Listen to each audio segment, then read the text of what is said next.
নমস্কার বন্ধুরা, শীতের দুপুরে রৌদ্রের উনুনে কাঁকড়ার টক বানালাম। আমি যেভাবে কাঁকড়ার টক বানাই আজ আপনাদের সাথে শেয়ার করলাম। কাঁকড়াগুলো খুব বড়, কিছুতেই ধরতে পারছিলাম, খুব ভয়ও করছিল, তাই শেষমেশ আমার কর্তা ধরে দিল। কাঁকড়াগুলোকে ছাড়িয়ে নিয়ে ভালো করে ধুয়ে নিতে হবে। দেখুন, এই রকম একটা ব্রাশ দিয়ে ভালো করে ধুয়ে নিচ্ছি আমি। উনুনে কড়াই বসিয়ে ধুয়ে রাখা কাঁকড়া সাথে লবণ হলুদ দিয়ে হালকা করে ভেজে নিচ্ছি। কড়াইতে সর্ষের তেল দিয়ে 5 ফোড়ন দিয়ে দিলাম।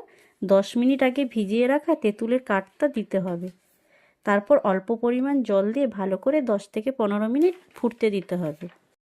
ওটা ফুটে গেলে ভেজে রাখা কাঁকড়া দিয়ে তাতে পরিমাণ মতো লবণ ও হলুদ দিয়ে দিতে হবে।